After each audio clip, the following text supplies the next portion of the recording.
Okay, well, thank you very much for coming. I am MordechaI Torczyner, and I am honored to be in your presence, so Rachel is very kind. And I was asked to offer a class, and the topic that I chose came from three different topics that I gave the office. But I selected this as one of the three topics because it's one that I feel people know about, but perhaps could use a little bit more hard information on. And I titled it, Running Your Tzedakah Like a Business. There's a Mishnah in Pirkei Avot, which says that one should not tithe omadut. Omadut with an aleph, it means by estimate. Meaning, when a person separates their maaser, we have produce grown in Israel, we're supposed to separate a certain percentage and it goes to the Kohen, another percentage it goes to the Levi, and so on. That you're not supposed to do it by estimation, this is what I think it should be, but rather you make a precise calculation. So there's much to discuss about what exactly that lesson is meant to teach us, but on a very basic level, I think it is meant to teach us that we run our tzedakah like a business. Meaning, you are careful with it, that you have a set of priorities, that you have a proper bookkeeping. It shouldn't just be somebody knocks on my door, or I see somebody in shul, or I get a letter in the mail, or a phone call, or whatever it is, and then I decide spur of the moment, I guess this is what I'm going to give. It should be done with calculation as a mitzvah that we value. So I selected some practical questions that I receive from time to time, with the note that people should please consult their rabbis for practical guidance. I'm not intending this to in any way supplant the role of the rabbi. I think that fundamentally the shul rabbis in particular should be setting policies for their community. But we're going to discuss some topics which I think are on people's minds just based on the questions that I get. I have 5 topics here. The first 2 I intend to discuss at the start, and then I'm going to ask you to select from the remaining 3, because I don't think we'll get to all 5 in an hour. Maybe we'll surprise things, but generally speaking, that's not what I would expect. So the first 2 topics that I want to discuss are issues of gift size. Meaning, is it better to give one large gift or a few large gifts to particular causes, or to give many small gifts to a lot of recipients? That's one question. And then the second one is it better to give to people directly, or is it better to use some kind of an umbrella fund, like a UJA type of a thing, or a rabbi's discretionary fund at a synagogue, where there's an element of distance involved, and there's an expert who supposedly evaluates and knows the needs, and therefore is able to distribute better, perhaps, than somebody who is just giving as people come to them. So those are my 2 first points before we get to the others. The other questions that I have on here are prioritizing aid to Israel versus local needs. That's a perennial question. The fear of enabling. Meaning, by giving somebody support, am I enabling them to continue without getting a job? And then the last one, does donor recognition undermine tzedakah? Should a person specifically do their tzedakah anonymously? Okay, those are the topics. So again, among the latter 3, I'm going to ask you to vote. You'll see, people going by. That's the nature of a school. There's a classroom overhead, so hopefully they don't jump up and down on the floor of the classroom, and therefore we'll be okay. But we start out then with the first 2 questions, and that's a good reminder to me to ask people to silence their phones. My bad for forgetting to mention that. But in order to approach the first 2 of our topics, the issue of one large gift or many small gifts, and the issue of giving directly versus giving to an umbrella fund, I think it's important that we first establish why we're giving tzedakah. Now, they'll say, well, because it's a mitzvah. God told me to, right? The Gemara in Rosh Hashanah has that. It asks the question of, why will you blow shofar? And the Gemara comes back with the response of, what do you mean, why do we blow shofar? God said, blow shofar. Like, why is this a question? And then they go on and elaborate. No, we didn't mean that. We meant this. But the answer to why we give tzedakah is God said so. Nonetheless, there are clear benefits, results of giving tzedakah that I want to look at, because once we know why we're doing it, we'll also have a better sense of how to do it. So, why do we give tzedakah? What's the goal? To help the person, but also we're supposed to, the way you said. Right. So there is the overarching, yes, I have a mitzvah, but helping the recipient, right, is the most basic element of this. If you take a look at source number 1 of the Torah statements of the mitzvah of tzedakah, the pauper will never disappear from the midst of the land. Therefore I instruct you, open your hand to your brother, your pauper, your indigent person in your land. Okay? Because there are people who need. There will always be need. Don't kid yourself. You're not solving the problem. That's not the goal. The goal is you help people who are in need. Morris. Can I get you a definition for the mitzvah tzedakah? Is it for Evion, or, when you talk about giving money to, let's say, the Heart and Stroke Foundation, is that right. Also to be halachically tzedakah? Good. That's a really good question. That was one of those I left on the cutting room floor when I was preparing this. But since you asked the question... part of your taxes might be considered, since there is income redistribution in any liberal democracy. Right. So that's a separate question. Let me first deal with the first question and then the second question. The first question of giving to a Heart and Stroke Foundation, you give to a yeshiva. Right? Does that count as well as tzedakah? So the answer seems to be, based on the pasuk, that no, the core mitzvah of tzedakah is to give to people who need food. Right? What we usually think of as ani and evyon, people who are indigent. That can be expanded in other settings besides food. So in other words, because they are indigent, they can't afford to get an education. Because they are indigent, they can't afford to have health care. So therefore, I can contribute to funds that will enable, a scholarship fund that can contribute to those sorts of things that will provide for people who are needy. So, no problem. Just so bad. Oh, sorry to hear. No, it's okay.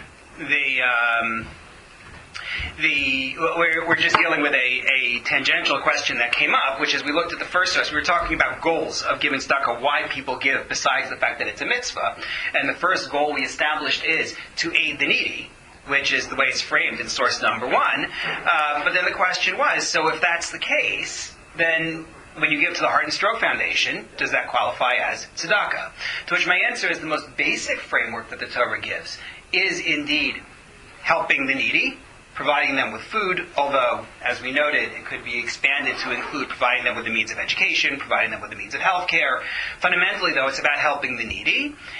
And the other ways in which we give tzedakah are, in fact, considered to be secondary.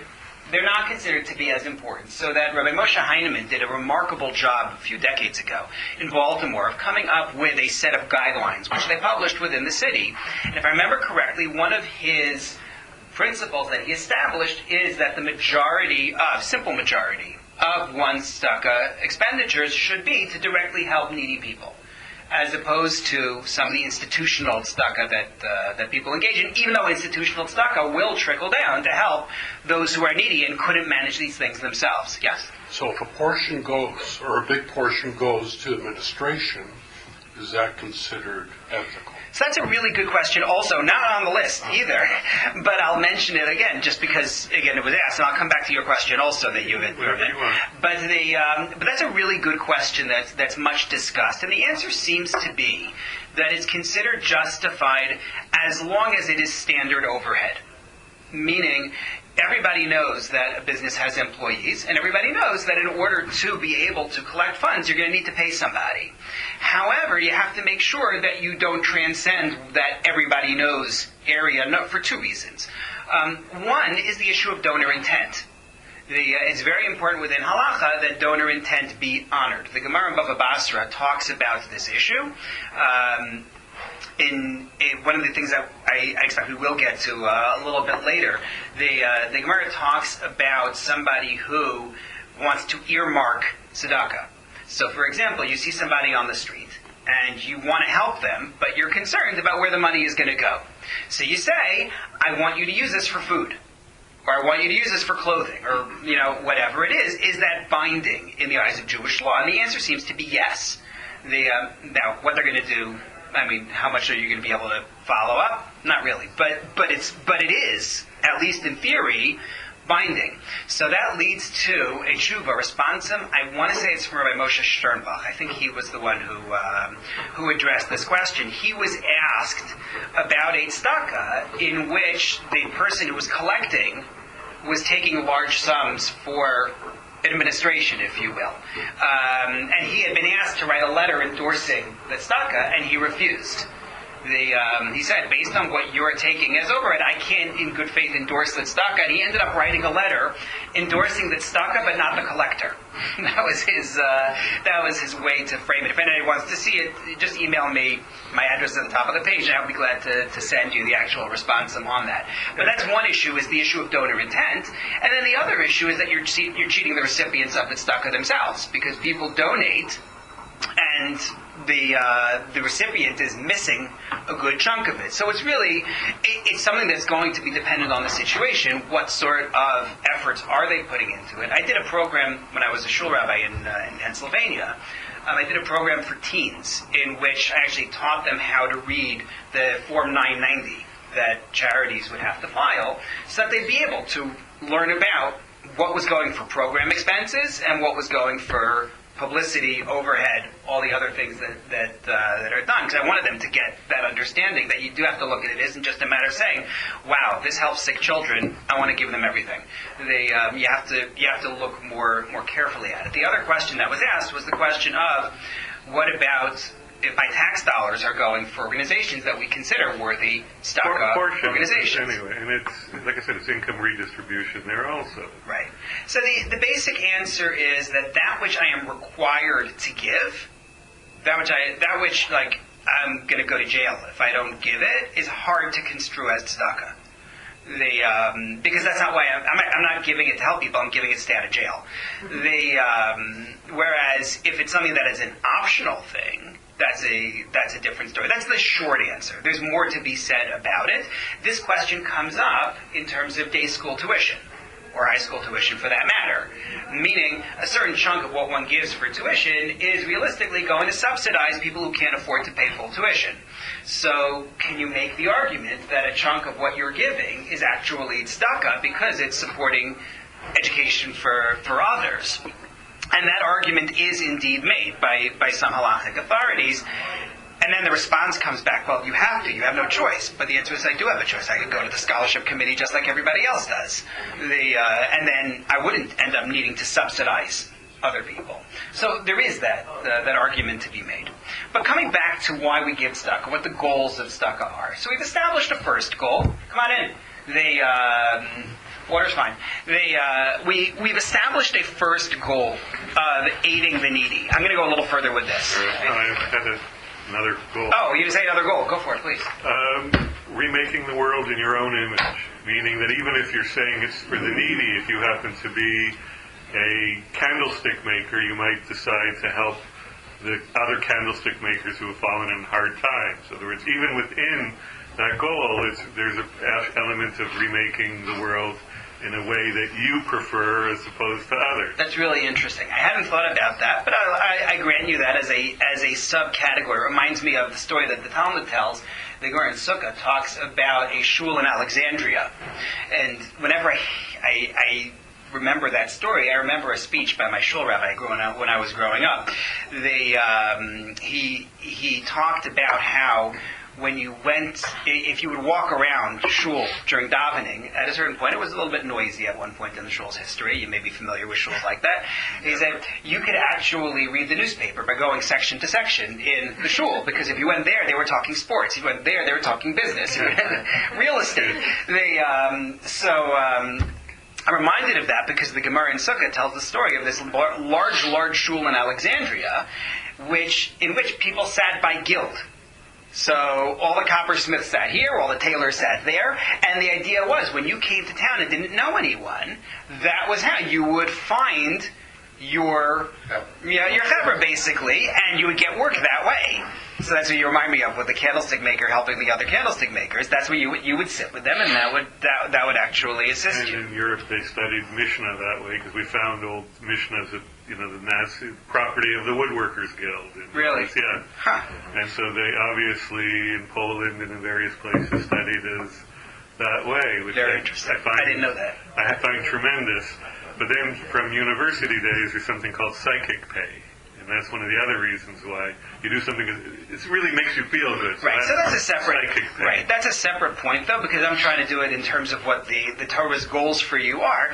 Yes, there are secondary gains involved in giving tzedakah. But that's why. A second goal. Yeah. No, it's just waving. So that wasn't a bid. Okay. So a second goal is to specifically tie into and honor a mitzvah that the Torah gives of Maser Ani. We know that, I mentioned before, Israeli produce has to be tithed. So some of the tithes are consistent year after year. It's the same thing. You give a certain percentage to the Kohen, for example. That's called Truma. However, there's a 10% tithe, which is used for different purposes in different years. The tithing system is a 6-year cycle, followed by the 7th year, which is the sabbatical year and doesn't have tithing. But your 6-year cycle, there's a pattern which I always think of in terms of the children's game Duck, Duck, Goose, because it works for this. Your first and second year, the 10% is brought to Jerusalem and eaten there. Your third year, that 10% instead is given to the needy. Then your 4th and 5th year, it goes to Jerusalem, and then the 6th year, it goes to the needy. So it's 1, 2, 3, 4, 5, 6, duck, duck, goose. So the first 2 years and the 4th and 5th year, it is going to Jerusalem. Your 3rd and 6th year, it's actually being given as Maser Ani, as a tithe that goes to the needy. And the one way that people frame this is that the mitzvah of giving 10%, as people often calculate it, is a way to extend Maser Ani, to extend the tithe that we give to the needy. I brought you one verse. I'm not even sure why I did it exactly, but if you take a look at source number 2, one of the verses regarding it spending a tenth, Aser to Aser, you shall surely tithe, but specifically Aser, 1/10, is something that people do. Yes? But you're saying that the actual tzedakah is 1/3 of 10%, because I'm spending it on myself when I go. Either I take it physically to Israel, or I translate it into money, which has a penalty, and I spend the money in Israel, if I understand it correctly. To Jerusalem. Yeah, to Jerusalem, not to Israel. So I'm spending it on myself there. Yes, that's not tzedakah. But it is part of the tithing. Right, because the word tithe has been co-opted by the Christians to make it into tzedakah, but the word tithe is we separate it. So the actual tzedakah is 3% over that 6-year period. It's a third. It's 10% every 3 years for. Yes and no, because you could also look at what you're giving to the Kohen and the Levi, as a form of tzedakah. I wouldn't dismiss that, even though it's an obligation, and even though it's going to a very targeted population. I hear the calculation you're making. I understand what you're saying. It's important to recognize, and I'm not going to really go into it in the discussion, but I think it's important to recognize that there are two separate issues, really. One is, if I see somebody in need, I have to help support them. That has nothing to do with the 10%. Separate from that is the custom of separating 10% and giving it to the needy. It's its own discussion about how that works. What if I've exhausted my 10%, but somebody comes to me and they need help? How did that tie in? It's a good question, just not for right now. But my point in bringing you the 1/10, which is referenced here in this verse, among other verses, is that some suggest that the an element of giving tzedakah is not just, yes, I'm helping the needy, but also to mirror the biblical 1/10 tithings that go on. So if you take a look at source number 3, Rabbi Ovadia Bar Tanura, commenting on the first Mishnah in Peah, which lists various mitzvot, he says, and I'm going to read my English translation aloud in the interests of time, regarding kindness with one's funds, Gemilas Chasadna de Mamono, regarding kindness with one's funds, such as redeeming captives, clothing people, feeding them, and so on, there is a maximum threshold of giving 1/5 of one's funds each time the mitzvah comes to hand. The reason why I bring this is not the 1/5 cap, which is interesting also. The reason I bring it is simply that he is discussing a set of biblical obligations and includes among the biblical obligations the use of one's funds to help other people. And the truth is that this quote is not a great quote because it doesn't actually bring a 1/10 part, which is what I'd wanted. So I'm gonna have to go back to the drawing board on that one. I'm not sure why I brought without the 1/10, but I'm going to jump to source number 4. Rabbi Yechiel Michal Epstein, author of a modern code of Jewish law called the Aruch HaShulchan, which is a very influential code of law, and he says the thresholds of 1/10 and 1/5 are not biblical. It's rabbinic, linked to Aser Ha'aserenu Lach. When Yaakov is running away from his brother Esav, he says to God, "Take care of me, and if you do, whatever I receive, I'm going to separate 1/10 to give back to you." So some suggest that's why we do the 1/10 for tzedakah. We're mirroring what Yaakov did. It's not so much about Maser Ani, as it's not really about the biblical tithe, as much as it's about matching Yaakov's decision of I'm going to give a 1/10 back to God. And then some suggest that it's actually neither biblical nor rabbinic. I brought you a source in number 5. I'm rushing a little bit with this. This view is that it's not biblical, it's not rabbinic, it's actually minhag. It's custom. The idea of doing 1/10 is a matter of custom. It's just what we do. That matters a great deal. Not in terms of diminishing the importance of the practice, because it doesn't, but it matters in terms of a person deciding what they want to spend the money on. Meaning, if indeed we call this practice a custom, then you can make the argument, and some do, that each individual establishes how they're going to do the custom in their own way. In other words, when you are, however old you are, when you receive your first income or your first gift, and now you're going to give your 10%, you are establishing how you're going to do tzedakah in the future. So, for example, go back to Morris's question about what qualifies as a recipient for tzedakah, a person decides at the very beginning that they're going to give to these causes, that this is going to count, so to speak, and it's like a neder, it's like a vow, and it becomes binding. So if a person says when they're 13 years old or 14 years old or whatever it is, and they got their bar mitzvah gifts, their bat mitzvah gifts, and they want to give tzedakah, and they say, I only want to use it to give to the needy, that becomes binding. This is their way of engaging in the minhag.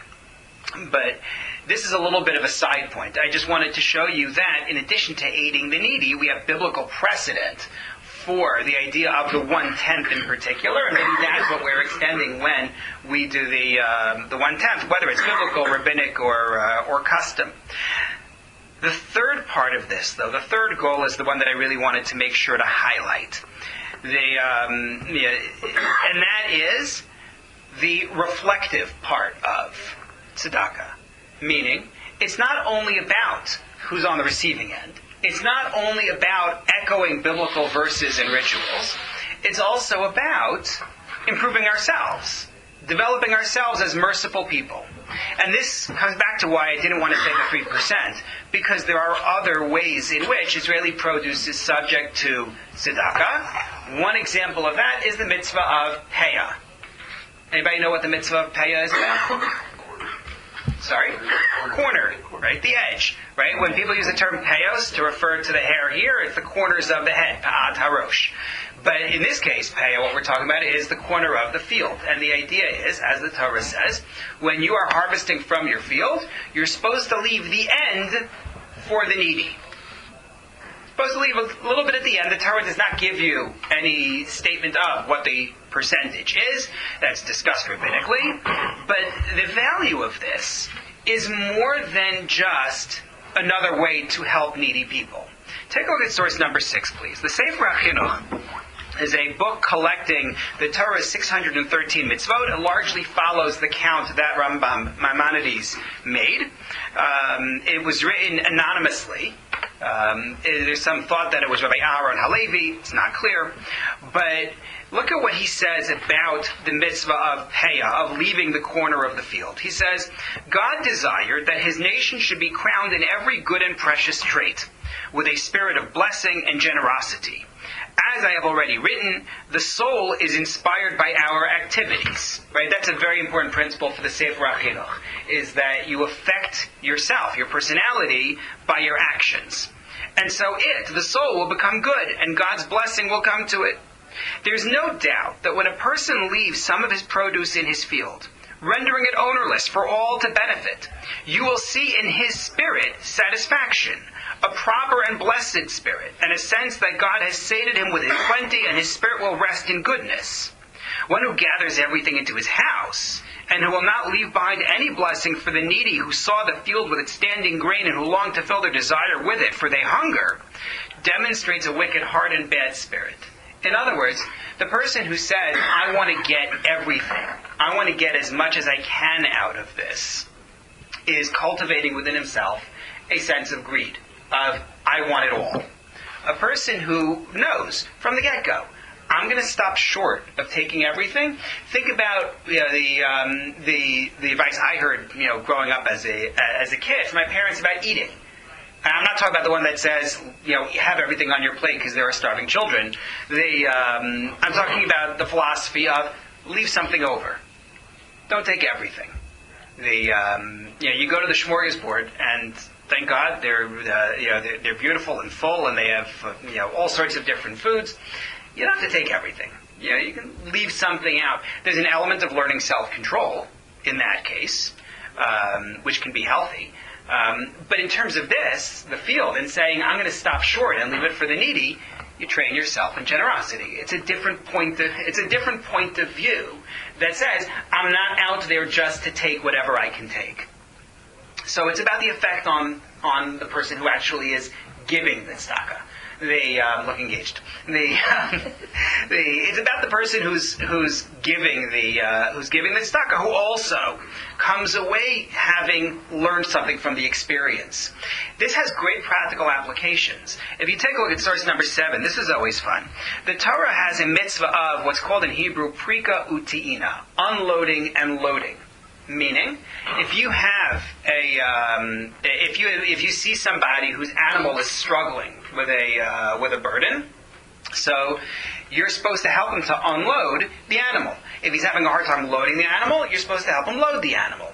When the Torah presents this, though, it's very interesting. At one point, it talks about if you see shor oyevcha. Shor is an ox, the ox of your oyev. And oyev is an enemy. If you see your enemy's ox, you're supposed to help. Look what the Gemara deduces from the way the Torah presents the friend's animal versus the enemy's animal. One who has a choice. He could either unburden his friend's animal or load his foe's animal. You have your choice. You could help remove the burden from your friend's animal, or you could load your enemy's animal. He's instructed to help his foe. Help the enemy first. Even though, when you think about it, the poor animal has a greater need when it comes to unloading. Right? When you think about which thing is bothering the animal more, it's having the burden on. He says, you have to take care of the enemy's animal first. Why? Lachof es yitzro. to control your spirit, so that you again develop in yourself this element of aiding others. And I brought you one other source on this, in source number 8 from the Rambam, Maimonides, in his Laws of Kings. You have the English on the top of the second side. The sages have instructed us, he's talking about dealing with people who are not Jewish, and he says, the sages have instructed us to visit their sick, to bury their dead as we bury Jewish dead. That doesn't mean in the same cemetery. And to support their indigent along with Jewish indigent, to promote peaceful paths. And he gives you 2 verses. Number 1, God is good to all, and His mercy is upon all of His creations. And number 2, her path. The paths of Torah are pleasant paths, and all of her ways are peace. If you were writing this line, would you have needed both verses? Which one would you have selected? Sorry? The peace one, because that's the one that makes his point. If your point is promoting peaceful paths, then quote the second verse. Her paths are pleasant paths, and all of her ways are peace. Both verses are from Tehillim, they're from Psalms. Neither one is more authoritative than the other. Why did you need 2 verses? It's good to all, the non-Jewish side of it. So, good to all, yes, but also the point about mercy. You're developing your mercy. It doesn't feel better, although we talked about that before, but you become better. You become a more merciful person by aiding others, separate from the advantage of now you've helped everybody. So we have 3 goals when it comes to giving this 10%. One is aiding the needy. A second is mirroring, echoing biblical concepts of giving a tenth, and developing our mercy. So because of that, we have certain priorities. Clearly, we have a priority of assisting people. We have a priority as well of aiding and developing our own mercy, and also the element of precision, because you're mirroring, again, the biblical practice of tithing. So let's get to how this affects the first 2 questions I mentioned. The issue of giving one large gift, or a couple of large gifts, versus giving a bunch of small gifts. A person, let's say, we're following the 10% model. When a person calculates what they're going to be tithing, they generally take out what they pay in income tax, because that's not money you ever owned anyway. Going back to our point before about going to jail. So let's say a person's after-tax income, I'm just making up numbers in order to be to have easy math. So a person's after-tax income is $100,000. So they've calculated they have $10,000. Is it better? Yeah. Is it better for that person to say, I'm going to give 2 $5,000 gifts to specific causes, and I don't want to name any because then I'm going to exclude some, and that's a very bad idea. But they say, I know 2 worthy causes that help needy people, and I'm going to give 5,000 this one, 5,000 this one, and that's it. Or should they say, it would be better for me to give 20 causes, $500 each, or you can go further, right? You can just divide it down. What would you say based on what we've said? Yeah, I would say they're all equal. Both are equal, because you're giving. I mean, the end result is not the tax receipt. It's not the fact that you're recognized. I think it's the fact that God recognizes that you're giving, because it is a rabbinical, you said, law, as opposed to a halacha or whatever. Right. So to clarify what I was saying before, because I realized that I said it very quickly and mixed together a few different things, the biblical law is the requirement to help people in need.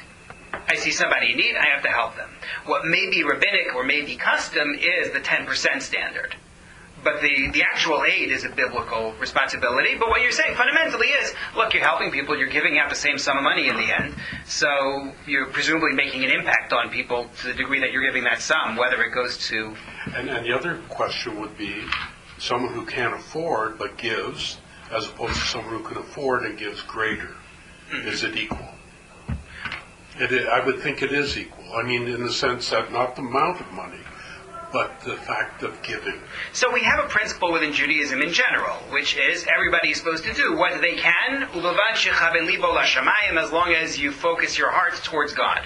You do what you're capable of doing, and that's true for this mitzvah and true for every mitzvah, all the more so if what we're talking about is developing your mercy. So for the person who is a person who has millions to give, So for them to give the 10,000 is nothing. They haven't developed their mercy at all. Well, the other thing is, what about a cumulative, meaning that you give every day as opposed to giving once or twice a year? So that's also part of this question. That's part of the question of the multiple gifts. I would agree with that. But I would think that it's a matter of striking a balance, because the larger the gift, you might say it's more effective. On the other hand, giving multiple gifts will be of a greater, spiritual benefit to the individual. So I think that you've got this tension, and then the individual has to try to find the right balance. So yes, give more, I would think, more gifts, smaller amounts, but don't give $10,000 $1 gifts. Well, what do you mean when you say it has more spiritual benefit if you give many? Well, in the sense of sensitizing. In terms of developing your mercy. Mercy, yes. Good. So I'm going to come back to that point. I saw two other comments that I wanted to make sure to. Just in keeping with that, there are thresholds that you have to achieve in order to make it effective. So let's say if it's possible to consider tzedakah for educational purposes, to give somebody enough money to go to a proper university, over that threshold, over a trade school, where one will enable them in 3 or 4 years to be self-sufficient, while the other one will perpetually keep them poor. So it's a matter of impact. And there have been studies on the governmental level that foreign aid to poorer countries have happened that it's always below a certain threshold. So, for instance, you're doing a road project, but you never give them enough money to finish it, and then the rains come in, and the next year 50% you have to redo. Whereas if you give enough to get it done, you've passed that threshold, and you don't have to do it. Giving a worthwhile gift, I think it's necessary within this discussion to stipulate that if you're doing a lot of small gifts, they're going to be meaningful gifts, and meaningful in the sense that you're not reaching the point of diminishing returns by having gone so small. Agreed. I'm just wondering if it depends on, which is sort of irrelevant. Well, it's not irrelevant. It depends on your passion. If you're passionate about your $10,000 gift, give it. Or if you're passionate about $1,001 gifts, give to them, depending on... So that's an interesting question, meaning the role that the mitzvah has effectively in motivating you and ensuring that you're going to continue to do it, right? For the person to engage in the mitzvah in a way that's going to support a future mitzvah. That's a very interesting point as well. I hear you. Take a look at number 9, please. The passage in the Talmud talking about tithing. One who gives all of his tithes to one Kohen brings famine to the world. Meaning, you may have helped one guy, but what about everybody else? Now you'll say, well, let everybody else give everybody else, right? I'm one guy, I gave one guy, I helped one family. And you can indeed make that argument. However, generally speaking, and there's quite a bit of material on this, that suggests that one should spread out what one gives in order to maximize the aid to people, recognizing the point about making sure it has an impact and that it's able to do the job. But also take a look at number 10, and this comes back to the point about improving one's mercy. Rambam, Maimonides, great qualities will not be achieved via great deeds. He's commenting on a line, I should explain, in Pirkei Avot, which says that Hakol Lefi Rov HaMaaseh. Everything is based on Rov HaMaaseh, which literally means how much you do. It's evaluating mitzvah. It says everything is based on how much you do. So look what he says. Great qualities will not be achieved via great deeds, but via a great number of deeds. For example, one who gives 1,000 dinar to a suitable recipient once, to one person, will not achieve generosity via this one great deed, as will one who gives 1,000 dinar over 1,000 occasions, each one generously. Now, I don't know the exchange rate on the dinar that he's talking about. I don't even know if he means a regular dinar, a gold dinar. There were different dinarim, but it's not the point. The message that he's trying to present here is, each time you give, you make an impact on yourself. And so giving more times is actually good. I once knew a fellow who, I've been telling this story for so long, but I don't remember anymore if I knew the fellow who said it or if I knew someone who I heard it from. But it was either from a Lubavitch Shaliach or somebody quoting a Lubavitch Shaliach. And he was talking about competition between tzedakah organizations. Chabad had moved into a community and there was some, issue of, they're going to be draining resources. And his response was that writing a check is a use of a muscle. and every muscle needs to be exercised. And so if you get people into the mode of giving tzedakah, they'll give more tzedakah. That was his way to look at it. I wish I could remember whether I heard it from the one who said it or somebody quoting him. But I think there's a lot to be said for that. So because my goal is not just to assist the needy and to mirror biblical tithes, but it's also about developing my own mercy. The argument can be made, I should in fact give smaller gifts, more of the smaller gifts, not to take away from the person who says, I'm going to give the 5,000 here and the 5,000 there. They're doing the mitzvah without any doubt. But there's something to be gained by doing the smaller gifts that you lose if you just do it once or twice. That's one application of this. Yeah. Human touch. So that actually, that is a perfect lead-in to the second application of this, which is the question of giving directly to the needy versus using an umbrella fund. Right? Based on what we said about working on your mercy, the argument can be made that giving directly to a needy person has more of an impact on the giver, as opposed to, I got my call from UJA, will you give the same thing or more to the annual campaign? Yes, fine, done. Right? You got my credit card number, and I don't have to think about it again. As opposed to having an interaction with a human being, which makes much more of an impact on the giver. Now, obviously there are mitigating factors here that would argue for working with an umbrella fund. For example, the pride of the person receiving it. Right. The dignity. We value anonymity to try to help people who are needy. It's something that we may come back to later, depending on which route we go with this. But the Talmud tells the story of how a sage used to leave money by the door of a pauper every day.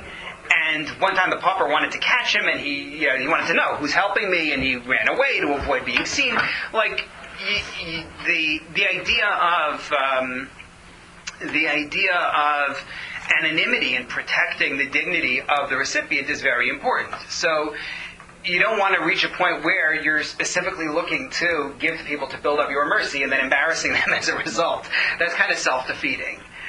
The other point is that umbrella funds do bring in expertise that people otherwise don't have. So that the history of Jewish communities was that they always had these kinds of funds. Maimonides words it most beautifully in source number... no, it's not in there. It's... I thought I had brought it on here, but there it is, number 13. I like the way that he words it here. He says, "Me'olam lo ra'inu v'lo shamanu bekal mi Yisrael." He says, we have never heard, we have never seen a Jewish community that didn't have kupa shel tzedakah, a tzedakah fund. He says, there's no such thing. You can't have a Jewish community without a communal tzedakah fund. It's not acceptable. So that communities had this. And there's a lot of discussion about how these were maintained. The Rashba, Rabbi Shlomo ibn Aderet, writing in 13th century Spain, talks about how these funds were supported by a progressive tax, in which people gave according to their means. It wasn't a flat tax 10% thing, which actually can be viewed as regressive technically, but it was actually a progressive tax. These funds had to be run by experts who would manage them professionally. And that's what I brought you before 13. In number 11, we talk about the responsibility of the administrator to provide accounts for the donors, so that they can tell them exactly what is being done and be above suspicion. So that the Mechaber Rabbi Yosef Karo in number 11 says we don't demand accounts from collectors. You just have to appoint people who are known, credible people. But rather, the Ramah, Rabbi Moshe Isserles, says, it's a good idea for them to present accounts, and that's only if they're known to be righteous. If you don't have people with a track record, then they're required to present an accounting of what they're doing. That doesn't mean you embarrass the recipient by saying, I gave this amount to so-and-so. But it means that you provide an annual report, and the annual report, just like a business does, I come back to my point about running it like a business. So you say, we received this amount of money in donations, or came from organizations, it came from individuals, however it was, and we spent this much on local personal needs. This much went to organizations. This much went overseas. You have to run it properly, is what he's talking about here. And Rabbi Moshe Feinstein, to put it in something more contemporary, writing in the 20th century about this, he talks about the need for communal funds. He supports the idea of having a community fund. He believes that is necessary. The only caveat he has in that response, and I didn't bring it on the sheet, is that you can't create a fund that ends up harming the needy. Meaning, if you create a community fund and say, now all needy people who come to our city are required to only collect from the fund, and they're not allowed to seek their needs from individuals, right? Feinstein says that's inappropriate. Yeah. That is a bit questionable, because when you give to Israel, you can go to the military, you can go to the poor, you can go to whatever sources, the hospitals, whatever. Yeah. So you really don't know if you're saying it's harming someone. And I'm not making a question out of this because you have to be protected, but it could go to the military, where it could harm the needy. Not to mean needy Jews, but the needy. Mm-hmm. There's a... So I'm going to choose not to address the military question. But overall, you definitely are justified in having funds that in the same way as in investments, you have investment funds that are going to invest in particular sectors. I think for tzedakah also, there could be an umbrella fund that takes care of health issues. There can be an umbrella fund that deals with matters of poverty. It's a large spectrum. Yes, and that's correct. Really what it is. And if you don't know... Right. The idea is simply to... On the one hand, I want people to be personally involved in giving directly to recipients because it's important for them. I think that when you see people who are asking at street corners and who are appear to be homeless, I think it's important for kids, especially growing up, to actually give to them, to learn that. So that you help. The other thing is, it should be related to an individual needs as opposed to an environmental or something else. Right, so that goes back to something we had discussed. I think you may have been out at that point when we were discussing it, but I think that there is an issue of, assisting individual needy people, and not as much on the institutional, create a hospital type of a level, or at least that's not the majority of one's tzedakah. But we just got through the first two items, and a bunch of other things along the way, and we still have some time. So my question to you is, which of the following three would you like us to address? One is local needs versus Israel. The second one is aiding versus enabling. And the third one is donor recognition. We can probably hit 2 out of 3, I think. Depend a little bit on the conversation, as always. But what would people prefer out of those? I'd like 2. Israel. Yeah. Israel? 2, the aiding versus... Aiding versus enabling. Okay. Any... Nope. Okay, so we'll do that. So I'm going to start with the Israel versus local needs. If you take a look, this is the most technical out of the remaining 3, but take a look at source number 14. The Gemara above Mitzia. Rabbi Yosef, one of the sages, talks about prioritization among recipients, and he says, if you have a choice between your own poor, meaning family, and those of your city, choose your own poor first, family first. If you have a choice between the poor of your city and the poor of another city, choose the poor of your city first. Your city comes before other cities. And of course we understand a basic logic to that of if every city takes care of themselves, then everybody will be fine. Also, these are people you see, and you can't turn away from them to say, well, I'm going to go help people I don't see. But what's missing from this line is any reference to Israel. It's family local, and then other. However, take a look at source number 15, verse in Deuteronomy. When there is a pauper among you, one of your brethren in one of your gates, in your land which Hashem your God is giving you, ... And I bolded it in the Hebrew, right? Your brother, one of your gates, in your land, which Hashem is giving you. So based on that, we get a midrash, which is in number 16. They did something funny when they printed this, but that's fine. If you take a look at number 16, just flip over the page. In one of your gates, residents of your city precede residents of other cities, right? Because it's your gate that comes first. In your land, residents of the land, meaning Israel, precede residents outside of the land in Chutz La'aretz. Israel has priority based on the biblical verse. And in fact... Wait a minute. Does that mean, just so I understand it, whether you're a resident of Israel or not, it's applicable to you? Correct. It's not just saying to an Israeli, Israel comes first, because that would already come under local first. So take a look at number 17. The Shulchan Aruch, the Code of Jewish Law, just says straight, Israelis precede those who dwell outside of Israel. Not only that, the Chasim Sofer, or Moshe Sofer, says that within Israel, Jerusalem comes first, because Jerusalem is considered to have greater status than the rest of the land. However, what this doesn't address is where exactly in the hierarchy do we place Israel's needs? Does that mean that all Israeli needs are by default top of the line? Right? Meaning, let's say you say family still comes first. But after family, any need in Israel, there's a community in Israel that wants to build a park.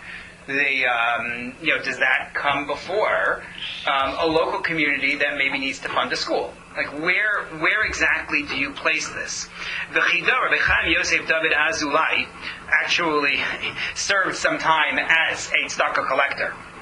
And he talked about this. He was asked, I think in a community in Italy, about people coming from Israel and taking funds that otherwise would have gone to local tzedakah efforts. And so first of all, he denied this was going on. He says they only collect from specific people who are known to want to support the land of Israel. Nothing's changed in our world. Everyone's got their priorities.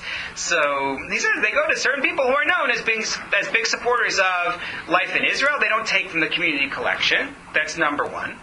Number two, though, he said even if this does happen, still, he said the cases in Israel are of dire need. He talks about Pidyon Shvuyim, needing to redeem captives, people who have been taken captive and need to be ransomed. And he says the value of settling the land of Israel is so great that for sure this overrides any sort of local need. He took a very dramatic stance. Halakhic authorities in general seem to disagree, and seem to say that the local paupers would precede Israeli paupers. That's the normal standard. So take a look at source number 18, Rabbi Yoel Sirkis, known as the Bach. It appears that when both of them, both collectors, are from another town, it says that Israelis precede residents outside of Israel. But the poor of his own town outside Israel obviously precede the poor of another town, even if they are Israeli, as implied by Rabbi Yosef in the Gemara, who did not put Israel up there. So he says it will be local needy, and then Israel before getting to others who are not from the community. And this is quoted in various sources as halacha, the shach, the nitziv. This seems to be the standard approach. Although I should note that Rav Kook seemed to disagree in source number 19. He says the poor of Israel are also called the poor of your town. He says they are the equivalent of. This is a hot debate. It's always a debate.